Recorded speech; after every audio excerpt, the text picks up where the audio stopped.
What's up, guys? Welcome back to the Mix Academy. I'm David Glenn with themixacademy.com, and today I'm going to show you a gospel mix that I'm working on. It's something I've done to the percussion loops that I think you're going to dig. Let's check it out. So before I tell you the technique, let me give you a kind of glimpse at the mix. I'm going to hit play. You'll check out this little verse here.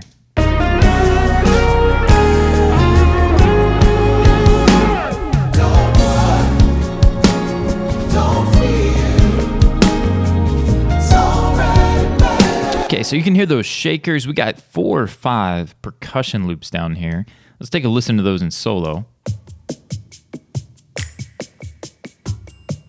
Right on. So nice, smooth groove holding down in the verse. We got some drums over top of that, and my man Rico Clark, my brother, producing this solid. He's got the kick in the loops nice and chill. There's nothing super punchy or deep. It's kind of holding it down, and that saves room for the kick and the bass to live down deep. Well, that's great, except for these parts where we've got a gap. If we look over here at the kick drum, you'll see we have the first verse where the artist Antoine Jordan, links in the description.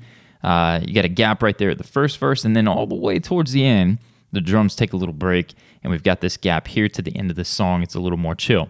So my thought was I wanted a little more weight from the percussion loops there. So I duplicated the loop that had the most bottom end in it. What was carrying the weight of the tracks, and it ended up being this first one here. Again, nice tight, just a little bit of love to the bottom end, nothing fancy. I duplicated it.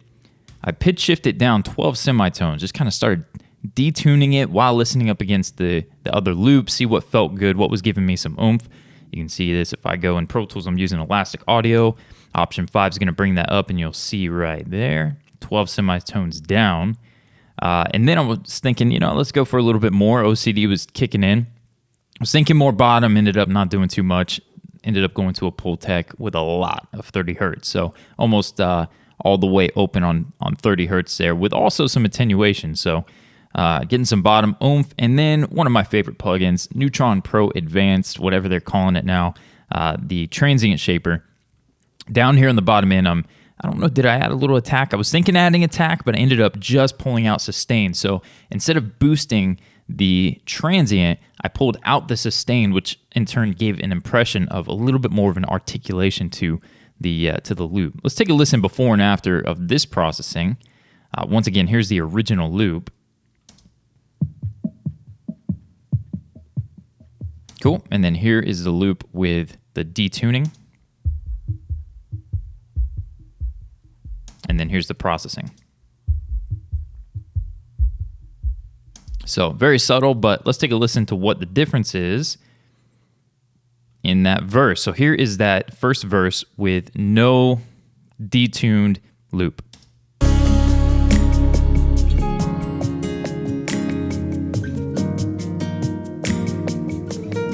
Cool. Now I'm going to play it with the original, the way you just heard it, and then I'm going to unmute it so you can feel just that little bit of weight that comes in.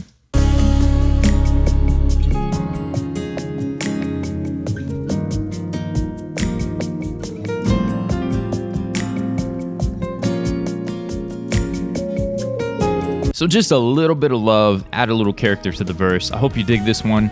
Check it out in your next mix. If you want to get your hands on these multi-tracks, give a mix for yourself, go to themixacademy.com and sign up. You're going to be able to download these, mix it for yourself, and if you're interested in the full tutorial, you want to know what I've done for my entire mix, we'll have those available as well. So we'll catch you soon. Leave a comment. You got any tutorial ideas or anything you'd like to see here on the channel? We've also got a new live stream, so be sure to check that bell, click for notifications so that you'll see when we go live, and we will see you in the next one.